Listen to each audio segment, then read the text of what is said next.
कभी रायता फैला है? जान दे देंगे इसके लिए। क्या बात कर रहे हो आप? हाँ हाँ, मैं आपकी भावनाओं को अच्छी तरीके से समझ रहा हूँ, पर यही रायता अगर आपके फ़ोन में फैल जाए तो कितना मज़ा आएगा। अब आप सोच रहे होगे ऐसा कैसे हो सकता है, मेरे फ़ोन में रायता फैल जाए? बिल्कुल हो सकता है।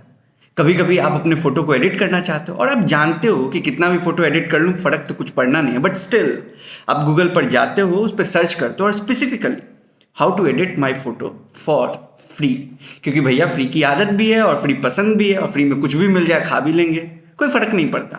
और ऐसा ही करने पे आपको एक लिस्ट आ जाता है पूरे फ्री ऐप्स का, आप एक ऐप को इंस्टॉल कर लेते हो और उसमें जा करके अपने फ़ोटो को एडिट भी कर लेते हो, आपको पसंद भी आ जाता है और आप शेयर भी कर लेते हो, ठीक है। और उस एप्लीकेशन को वैसे ही छोड़ देते हो, भले ही आप महीनों भर उसके बाद उस एप्लीकेशन को यूज़ ना करो, बट वो पड़ा रहता है। पर वो फ्री की एप्लीकेशन हो सकता है कुछ गड़बड़ भी कर रहा हो, लाइक कुछ चीज़ें चुरा रहा हो, फेसबुक अकाउंट या फिर आपके फ़ोन जिसमें बैंक इन्फॉर्मेशन और कई सारी चीज़ें होती है वो आराम से कर रहा होता है, ठीक है। अब ये बहुत बड़ी परेशानी है क्योंकि फ़ोन में बहुत बहुत इंपॉर्टेंट इन्फॉर्मेशन पड़े रहते हैं। अब इन चीज़ों से बचे कैसे, जानना चाहोगे? जान दे देंगे इसके लिए। क्या बात कर रहे हो आप? तो सुनो, आज से कई साल पहले, ऑब्वियसली डेकेड्स पहले, एप्पल ने आईओएस के लिए एक काम किया। उसने क्या किया कि हर एक एप्लीकेशन को एक स्पेस अलॉट किया और हर स्पेस पे उसने कुछ रिस्ट्रिक्शंस लगा दिए।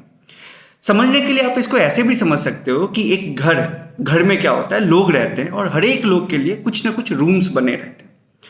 अब मान लो कि यही घर को एप्पल बना रहा है, तो वो क्या करेगा, वो वरांडा हटा लेगा, हर हॉल को हटा लेगा, मतलब हर चीज़ वो हटा लेगा जिससे एक रूम से दूसरे रूम को आप कनेक्ट कर सकते हो। तो आप एक तरीके से समझ रहे हो क्या किया गया है कि आप अपने कमरे में जा सकते हो, आप अपने कमरे से बाहर निकल सकते हो, बट आप एक कमरे से दूसरे कमरे में नहीं जा सकते। ठीक उसी तरीके से मान लो आपके फ़ोन पे कई सारे एप्लीकेशंस हैं, चाहे वो फेसबुक हो, चाहे वो जोमेटो हो, चाहे वो कोई भी हो। अगर जोमेटो है तो वो क्या कर सकता है, वो फेसबुक वाले रूम में नहीं जा सकता, वहाँ से इंफॉर्मेशन नहीं ले सकता। तो इसी तरीके से अगर आपने वो फ्री फोटो एडिटिंग वाली ऐप इंस्टॉल की है तो वो एप्लीकेशन दूसरे कमरे में नहीं जा सकता कोई भी चीज़ निकालने के लिए। और इसी तरीके को हम लोग कहते हैं सैंडबॉक्सिंग, और आईओएस में ये सैंडबॉक्सिंग बहुत बहुत सालों से एग्जिस्ट करती है। और सैमसंग ने भी इसको करने की कोशिश किया और वो था सैमसंग नॉक्स। तो ये तरीका है जिससे आप एप्लीकेशन को सिक्योर कर सकते हो और अपने पूरे के पूरे ऑपरेटिंग सिस्टम को भी सिक्योर कर सकते हो। हर एक एप्लीकेशन का एक बंद कमरा, उसके बाहर वो जानता ही नहीं, मतलब जोमेटो कभी जान ही नहीं सकता कि आपके फ़ोन में फेसबुक भी इंस्टॉल है और फेसबुक भी कभी नहीं जान सकता कि आपके फ़ोन में जोमेटो इंस्टॉल्ड है। इसी प्रकार से आप एक एप्लीकेशन अगर वो रायता फैलाना भी चाह रहा है तो सिर्फ और सिर्फ अपने कमरे में फैलाएगा, बाहर वो कुछ कर ही नहीं सकता। तो ये बेहतरीन सोच था और बेहतरीन सैंडबॉक्सिंग की मदद से आईओएस हमेशा से मोर सिक्योर प्लेटफॉर्म रहा है फ़ोन्स में। बट इसके नुकसान भी, इसका एक नुकसान मैं ये ज़रूर बताऊंगा कि मान लो आप गाने सुनने के बड़े शौकीन हो और आपने एक एप्लीकेशन इंस्टॉल कर दिया और गाना सुनने के लिए आपने कुछ गाने भी ले आए, बट प्रॉब्लम क्या है, और आप बहुत लोग इस चीज़ से रिलेट कर पाओगे कि आईफोन में गाने डायरेक्ट डाल नहीं पाते थे हम लोग, हमें कंप्यूटर की मदद से गाना ट्रांसफ़र करना पड़ता था और स्पेसिफिकली उसी ऐप में जिस ऐप में आपको गाना सुनना है, क्योंकि सैंडबॉक्सिंग की वजह से आपके गानों को बाकी कोई एप्लीकेशन जान ही नहीं सकता कि फ़ोन पे एग्जिस्ट करता है।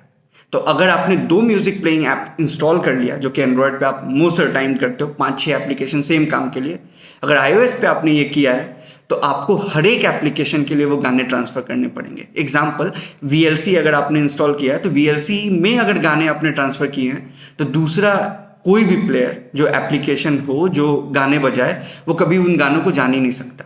आप प्ले करने जाओगे आपको उन एप्लीकेशन में ऑप्शन ही नहीं मिलेगा, ठीक है। तो ये डाउन साइड भी है, बट हाँ सिक्योरिटी वाइज सैंडबॉक्सिंग सबसे बेहतरीन है। तो ये छोटा सा टेक टर्म था सैंडबॉक्सिंग का और मैंने कोशिश किया कि मैं आपको इसको समझा सकूं। और ये आईओएस पे बहुत टाइम से एग्जिस्ट करता है। इनफैक्ट अगर आप सैमसंग फ़ोन्स भी यूज़ करते हो तो उसमें भी नॉक्स का एक ना एक ऑप्शन अवेलेबल ज़रूर होता है, आप कभी ढूंढना। एक बात मैं आपको ज़रूर यहाँ पे बताना चाहूँगा कि हम लोग पिक्सावर में एक चैट शो लाने जा रहे हैं बहुत जल्दी। इस शो में क्या होगा कि बहुत सारे लोग जो डिफरेंट फील्ड में काम करते हैं उनसे हम लोग लाइव बात करेंगे और आपको मौका देंगे उनसे डायरेक्ट क्वेश्चन पूछने का। तो बहुत जल्दी ये शो आ रहा है और आप जुड़े रहना चाहते हैं और इस शो के भागीदारी बनना चाहते हैं तो प्लीज़ सब्सक्राइब करिए और शेयर करिए। जितने लोगों तक ये इन्फॉर्मेशन पहुंचेगा सबको कुछ ना कुछ बेनिफिट्स भी मिल जाएगा। Thank you.